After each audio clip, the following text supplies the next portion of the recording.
Y si ya quieres tener una familia, es imposible. O sea, tú no puedes formar una familia ni un proyecto de vida basándote en contratos temporales y en sueldos de miseria. Es imposible.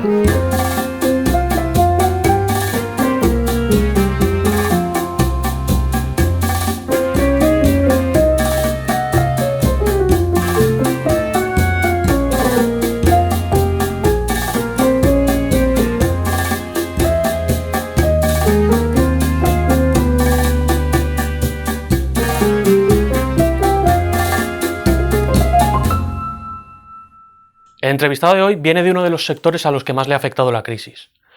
Es uno de esos sectores en los que la juventud ve una salida para incorporarse al mercado laboral y es objeto de críticas debido a si debe seguir siendo el pilar de la economía de nuestro país o debe modificarse. Hoy en La Canadiense hablamos sobre la hostelería, por primera, pero no por última vez. Bienvenido, Adrián, muchas gracias por venir a La Canadiense y poder dar tu punto de vista de un sector como es el de la hostelería. Muchas gracias a vosotros por invitarme. Adri, 30 años, graduado en Derecho por la Universidad de Valencia. Has estudiado también un máster sobre derechos laborales. En ello estoy, sí, ahora mismo. Perfecto. Has estado muchos años trabajando en la hostelería y además escribes un blog en internet, Politólogo. Sí, así es. He estado trabajando 7 años y medio en la hostelería, en el ocio nocturno, y nada, ahora con el confinamiento dije, pues hay que hacer algo, hay que escribir, hay que transmitir un poquito. Entonces, ¿no sigues ahora mismo trabajando en hostelería? No, ahora mismo no, y eso es uno de los hándicaps que si quieres lo comentaremos sobre los tipos de contrato. Estar en el paro después de trabajar en la hostelería es bastante duro. ¿Cómo recuerdas ese trabajo? Pues yo es un trabajo en el que me lo he pasado muy bien. Yo me lo he pasado muy bien porque trabajar cara al público y cara a la gente mola un montón, está súper guay. Pero es duro. Es duro porque yo empecé trabajando los fines de semana y al principio parece que es una fiesta. Tú estás en medio de la fiesta y parece que no pasa factura, sobre todo cuando empecé, que eran 22 añitos, era todo muy guay. Luego cuando ya se hace un trabajo fijo, cuando ya coges la rutina y a trabajar 5 días a la semana hasta las 4 de la mañana, días de 9 horas, de estar mucho rato de pie, de estar mucho rato ahí con condiciones que pues un día duermes bien, otro día duermes mal. Pero yo quería preguntarte, porque la hostelería nocturna tiene unos horarios muy complicados, sobre todo te cuesta mucho conciliar. Es verdad que una vez empiezas a trabajar por la noche es muy complicado tener relaciones normales con gente, ya que ellos suelen tener unos horarios muy diferentes. ¿Cómo conciliabas tú con tu familia, amistades o tu pareja? Pues mal, muy mal. Para conciliar con la familia a base de domingos al mediodía cansado de haber acabado el sábado a las 4 de la mañana, 4 y media entre que limpiabas y tal. Luego de que llegas a casa, pues es sábado, todo el mundo está de fiesta, tú estás ahí, pues te quedas un ratito, te tomas una cerveza. Llegas a casa a las 7 de la mañana y al día siguiente pues ir a comerte una paella con tus padres, con tu familia, con los hermanos y tal, pues es difícil, porque tú vas con ojeras. El resto están bien y tú vas con ojeras. Con los amigos, igual, están ellos en su vida de lunes a viernes y tú estás en la vida del martes al sábado. Y cuando ellos están por la tarde tomando una cervecita por ahí, tú estás empezando a currar.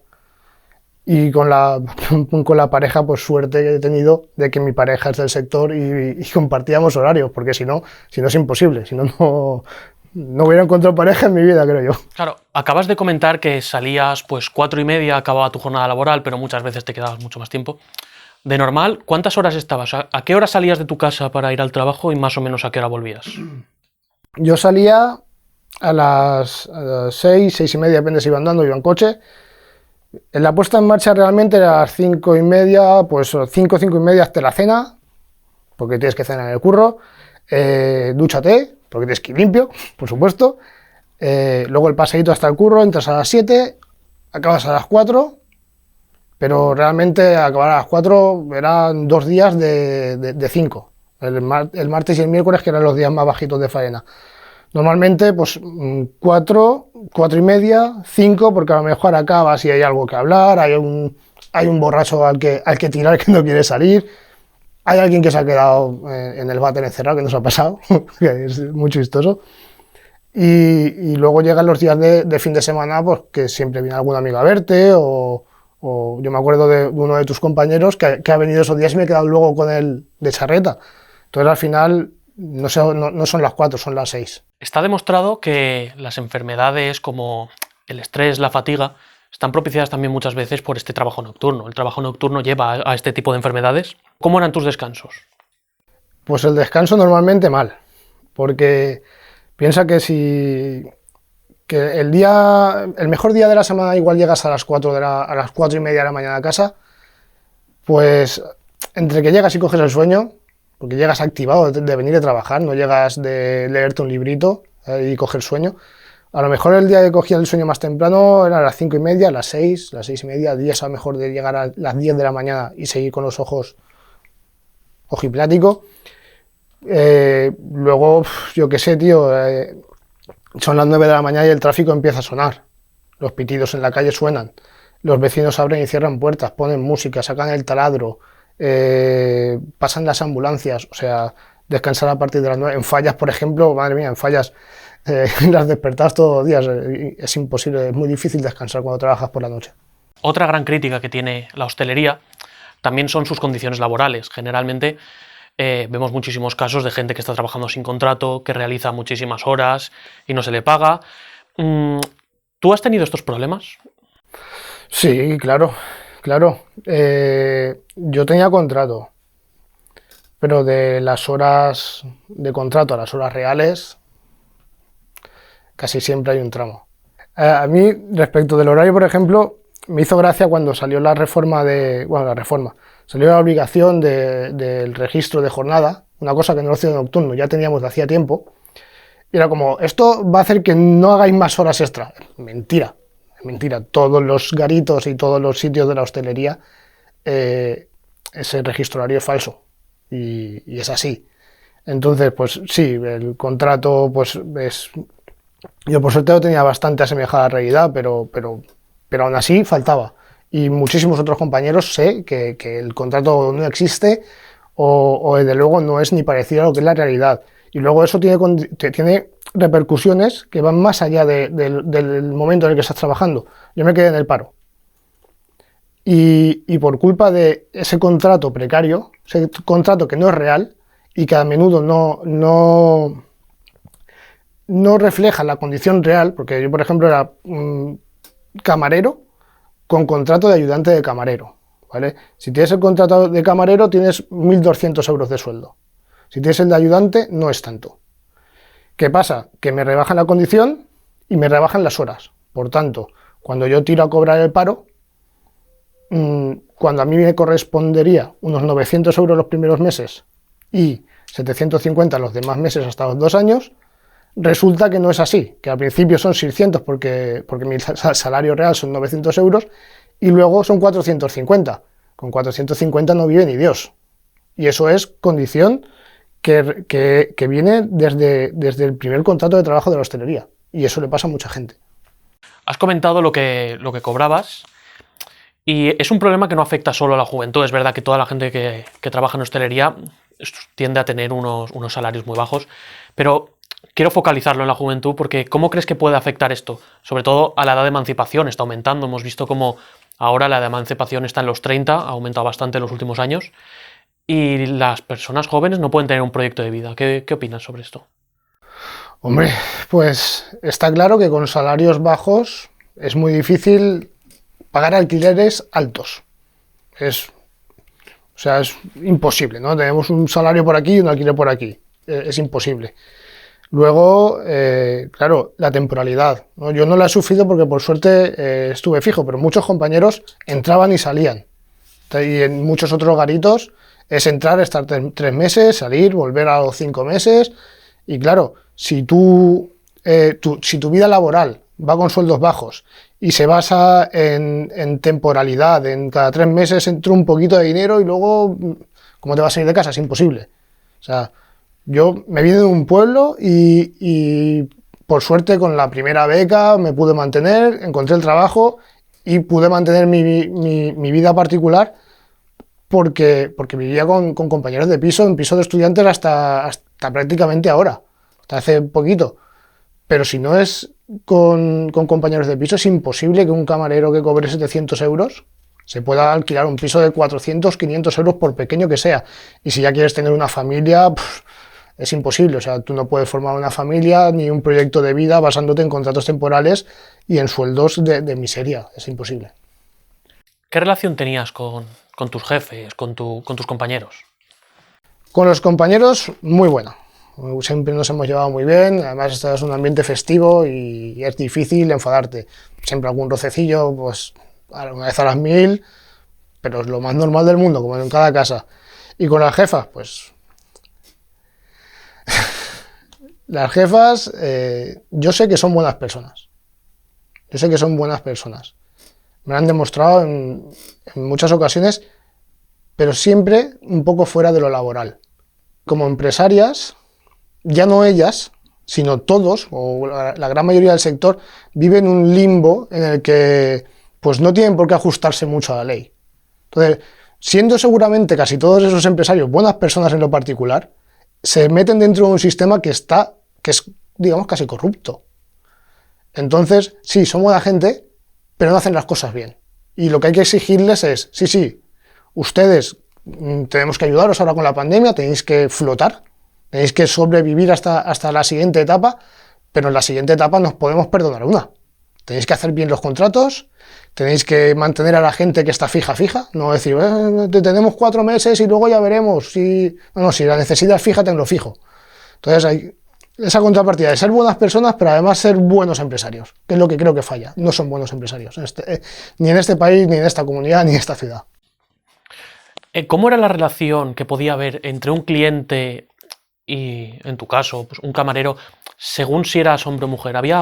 ¿Tú has visto alguna diferencia? Sí, claro, es muy evidente. Yo no he sufrido acoso.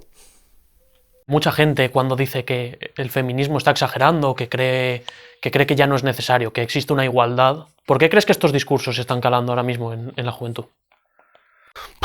Eso sería una buenísima pregunta, la verdad. No sé si tengo yo respuesta para eso. Yo, desde luego, esas teorías de que el feminismo ya ha llegado a sus cotas, que ya no tienen que exigir nada más, me parece un chiste. O sea, cuando, por ejemplo, estábamos trabajando, ¿no? Mi jefa, mujer, no quería contratar a mujeres porque no podían quedarse solas en el local, a su juicio, porque pasaban casos de acoso. Decía, yo quiero un tío para que pueda estar ahí y se afronte una pelea, por ejemplo, que no pasaba, pero si pasa, quiero un tío. Y si dice Vox que el feminismo ya ha llegado a todo lo que podía llegar y que existe la igualdad, como chiste, como bufones, está muy bien. Como bufones que sigan con su discurso, pero es mentira. Hay que decírselo así, no somos iguales. Yo cobro mucho más de lo que ha cobrado mi novia, por ejemplo, trabajando en el mismo sector. Los sindicatos tienen una fama muy manchada, sobre todo durante los últimos años, por diversos casos de corrupción, especialmente los sindicatos más grandes. ¿Tú cuando estabas trabajando tenías algún sindicato de referencia, tenías alguna idea de a quién dirigirte en un momento de algún problema laboral? Yo soy afiliado a CNT. No soy muy participativo, pero creo que es el que mejor me representa, porque bueno, no reciben subvenciones, no tienen liberados. Me parece que así debería ser el modelo de sindicalismo de este país. Respeto mucho a las de comisiones obreras, tengo amigos ahí, pero y a UGT y todos los sindicatos más o menos normalizados, pero no me convencen. Y respecto de si alguno me ha ayudado o no, como yo me sabía las normas, mi mejor ayuda era yo mismo, pero claro, yo y los demás compañeros pues venían un poquito y me decían, oye, esto Adri, ¿cómo va? Y pues, explicaba un poquito, pero realmente yo sí que estaba cubierto, mis compañeros no. Sabemos que las condiciones laborales al final son el resultado de una negociación entre sindicatos y patronal. ¿Tú crees que las condiciones que hay, que sean precarias, tiene que ver o son culpa de que los sindicatos no fuerzan lo suficiente? La verdad es que en la hostelería el sindicalismo es una cosa que es una ausencia perpetua. O sea, yo no he visto sindicalismo en la hostelería, nada. Si yo he tenido que pelear, he peleado con contra la empresa a título personal, prácticamente. No respaldo de sindicatos y tal, no. Esto también es por la temporalidad, también un poquito, ¿no? Pues si tú eres un trabajo temporal no te organizas. Claro, muy relacionado con este abandono o esta falta de ayudas por parte de los sindicatos, también hay mucho miedo en la gente a la hora de perder su trabajo, de reclamar sus condiciones porque piensan que pueden llegar a perder su trabajo. ¿Tú has visto en algún caso que alguien pierda su trabajo o que realmente tenga miedo a quejarse de sus condiciones? Más que a perder el trabajo es a pues, no dar mucho por culo. Hablando claro, ¿no? Porque si no das mucho por culo, pues mejor. Yo daba por culo encantado. Digo, hay que decir esto. Yo quiero que me paguen las vacaciones, es mi derecho, pues te lo exijo. El compañero, bueno, es que, a ver, pues tampoco, a ver, si este mes ganamos un poquito menos no pasa nada. Sí, a mí sí que me pasa, porque tengo que pagar un alquiler igual que él y no puedo tirar de mis ahorros porque es mi derecho. Sin embargo, sí que sé que en otros sitios, sobre todo en una hostelería menos de ocio nocturno, sí que, bueno, y seguramente en otros sitios de ocio nocturno también, sí que hay mucho, sí que tiene que haber miedo a que te despidan, porque claro, es que si no tienes contrato, tienes un contrato de horas muy bajitas o tienes un contrato temporal, el hecho de irte a la calle es un plumazo del jefe. Entonces, claro, ¿qué vas a exigir si no tienes otro sueldo? Si a lo mejor tienes familia, los que tengan familia, es imposible. Llevamos ya 40 años de alternancia de diversos partidos, hemos tenido partidos de derechas, partidos más progresistas, ahora mismo tenemos una coalición donde es de corte progresista, acaba de entrar Unidas Podemos, pero es verdad que los partidos de derechas van a tender siempre a esa defensa más hacia los empresarios, pero ¿cómo ves tú cuando realmente hay un gobierno progresista y no ves cómo tus condiciones cambian? O sea, ves como que realmente esos cambios están llegando como a cuentagotas o no llegan lo suficiente. ¿Te ves interpelado por estos partidos? Hay que pedirle a nuestra ministra de Trabajo y al gobierno en general, al PSOE, a Podemos, aquí en la Comunidad Valenciana también a Compromís, que hay que meter mucha caña con el tema laboral, porque es que nos va la vida en ello, es que nos va lo de comer, es lo de comer y con lo de comer no se puede jugar. ¿Tú crees que el PSOE está atado a algún tipo de ente superior que no le deje llevar a cabo estas políticas de izquierda? Porque al final es verdad que ese electorado de centro-izquierda que tiene el PSOE va a tender más hacia estos bienes sociales e intentar universalizarlos. Yo no sé si el PSOE está atado, no me atrevería a decir está atado a algo. Desde luego sí que me atrevo a decir que no hacen lo que dicen que van a hacer, y eso no es nuevo, eso es de décadas atrás. Entonces, cero confianza con el PSOE, no puede haberla. Y pues como tú has dicho, ahora es el tema de los alquileres, porque el compromiso estaba ahí. Lo ha pasado también con los bienes inmatriculados de la Iglesia. Decían que iban a sacar una forma de reclamarlos y la forma es mentira. Son 10 años de juicios. O sea, es que parece que vamos a avanzar un poquito de ostras, este PSOE sí que va a molar, pero no. Entonces, no me acabo de fiar yo del PSOE. El trabajo en hostelería es un trabajo muy físico, requiere de muchísima carga. Por ejemplo, has comentado anteriormente que estabas muchas horas de pie, hay otros trabajos donde tienes que estar muy estático, pienso, por ejemplo, en los cocineros, sobre todo, que tienen que estar de pie estáticos en una cocina durante muchas horas, movimientos muy repetitivos durante largos periodos de tiempo. ¿A ti te ha afectado físicamente realizar este trabajo? Sobre todo, como te comenté antes, en el sueño. Sueño quiere decir que vas todo el día cansado, quiere decir que vas con unas ojeras que pareces un búho. Quiere decir que muchas veces tu atención va un poquito más lenta. Entonces, por ejemplo, cuando volví a estudiar tuve que dejar de trabajar porque no podía compaginarlo, era imposible, mi cabeza no iba. Los pies es una cosa que si tú estás tantas horas de pie, yo estaba pues desde que salía de mi casa hasta que volví a mi casa, a lo mejor eran 10 horas de pie o 11 horas de pie todo el rato en movimiento. Actualmente estamos viendo como muchísima gente se está atreviendo a visibilizar sus enfermedades psicológicas, pues especialmente la depresión o la ansiedad, cosas que antes no se veían, y estos trabajos generan muchísima. ¿A ti te ha afectado también de forma psicológica el trabajo? Hombre, siempre afecta, ¿no? Siempre un poquito te va a afectar. Yo creo que yo lo he llevado bien porque digamos que me hago mi plan en la cabeza y digo, yo quiero ser así y tengo que hacer esto. Entonces, lo llevamos más o menos bien, pero sí que es verdad que, pues claro, no ves mucho a tu familia, ¿no? Eso te afecta, porque al final se deteriora un poquito la relación, ¿no? Ves muy poco a los amigos, que para verte tienen que venir a verte al trabajo, y pues no es lo mismo. Entonces, más que psicológicamente, socialmente.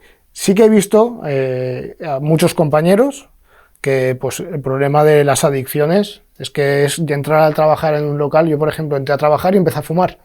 Había dejado de fumar y como consecuencia del ambiente, también culpa mía, ¿no? Pero es que el ambiente te empuja. Porque estás de fiesta, ¿quieres un cigarrito? No, es que deja de fumar. 5 minutos después, ¿quieres un cigarrito? Al final dices que sí.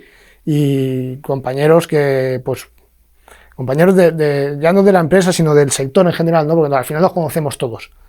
Pues que beben, por desgracia, es que estás ahí y no te queda otro remedio para subirte la moral, ¿no? Porque estás 5 días trabajando 8, 9, 10 horas por la noche, llegas cansado, se hacen las 2 de la mañana y dices, es que me iría a dormir, ¿sabes? O me desmayaría aquí. Y va, pues tómate un chupito y accedes. Y a veces puede que eso se convierta en una costumbre. Cuando se convierte en una costumbre eres alcohólico. O en otras ocasiones, pues pueden ser problemas de drogas mucho más serios. Hablamos de cocaína, de cristal, y eso es un peligro. Yo, por suerte, todo eso me ha quedado muy lejos, pero lo he visto. Lo he visto que ha pasado, que hay gente que si no es con un piquito no puede funcionar. Y eso es un problema, no es particular de esa persona, es un problema social. ¿Tú realizabas alguna actividad durante tu tiempo libre que te ayudara a evadir un poco este estrés o esta ansiedad que podía generar el trabajo?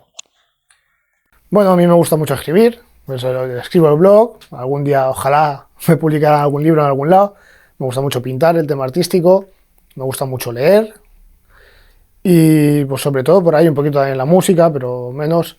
Yo creo que al final son las cosas, para mí el arte, crear, es fundamental para tener bien la cabeza, para sacar lo que llevo dentro, sacar lo que llevo dentro y coger los muebles y organizarlo y decir, vale, esta es la historia que quiero contar, o esto es lo que quiero hacer, o esto es lo que quiero ser. En uno de los artículos que has escrito en internet dices, a la vez que para el empresario supone un ahorro, para el trabajador supone una condena a largo plazo, una cadena que les ata a corto plazo. Hablabas aquí sobre la naturalización de hacer horas extra de forma cotidiana. Tú has dicho que realmente no trabajabas las horas que ponía en tu contrato. ¿Esas horas extra se pagan? Realmente yo nunca hice horas extra, ¿vale? Yo lo que hacía era horas más allá de mi contrato. O sea, yo tenía un contrato, si el contrato normal son 40 horas, ¿vale? Yo tenía 31, entonces todo lo que llegaba hasta 40, o 32, 33, depende de la temporada. Entonces hasta las 40 era como, bueno, está la jornada. Quiero ahora plantearte un debate, ya no centrado en la hostelería, sino en el sector laboral en general, porque existe este debate desde hace mucho tiempo en el cual si es el empresario el que genera la riqueza al esforzarse, al tener esa idea y llevarla a cabo, o si son los propios trabajadores, las propias trabajadoras las que con su trabajo consiguen esa riqueza para el empresario. ¿Qué opinas tú sobre esto? Yo opino que es gracioso, porque el empresario es el que corre los riesgos, ¿no? El que está creando la riqueza de ya, bueno. Y el trabajador que se cayó en la obra en Alboraya hace tan poquito es el que estaba corriendo los riesgos o era el empresario que no iba. ¿Quién era el que corría el riesgo? ¿Quién era el que estaba creando la riqueza? Porque el ladrillo lo estaba poniendo el trabajador. Yo entiendo que sí, que está muy bien que el empresario, pues, oye, al final se arriesga, organiza, tiene que tener su recompensa, sí, vale, lo compro, con todas las comillas que queramos, pero lo compro. Pero el trabajador no es menos. El trabajador no es que aporte menos riqueza, al revés. Muchas veces es el que más arriesga en la relación laboral. Porque, por ejemplo, en el caso de mi empresa, mis jefas estaban en casa mientras yo estaba dando el callo por la noche. El que sufría las consecuencias de la noche era yo. Esto de que el empresario crea la riqueza, no. La creamos todos juntos. Y si acaso tenemos que tratar un poquito mejor al trabajador, que al final es el que pone ahí la carne en el asador. Te vayan a llamar marxista por esto, ¿eh? Que me llamen. Adri, si quieres comentar algo a los espectadores mirando a la cámara. Sí, claro. Pues yo les diría sobre todo que cuando salgamos de esta pandemia, el sector de la hostelería, sí, tenemos que ayudaros. Los hosteleros tenéis que seguir para adelante, os tenemos que dar ayudas, tenemos que salir socialmente juntos, pero ya basta de las condiciones en las que tenemos a los camareros. O sea, hay que exigiros, igual que os damos a los empresarios ahora ayudas, o os tendríamos que dar más, os tenemos que exigir que cumpláis con nuestros derechos, y les diría a los trabajadores de la hostelería que tenemos que pelear un poquito más por nuestros derechos nosotros también, que no solo es cuestión de sentarse y esperar que haga el gobierno, es cuestión de que salgamos nosotros y lo exijamos. Adrián, muchas gracias por venir a La Canadiense. Y muchas gracias a todos y a todas por ver este vídeo. No os pedimos que os suscribáis, solo que comentéis si habéis sufrido algún tipo de caso como el que hemos oído hoy, porque sabemos que esto no es un caso aislado, no es un caso personal de Adrián, sino que le pasa a muchísimos jóvenes y muchísimas jóvenes que se dedican a la hostelería.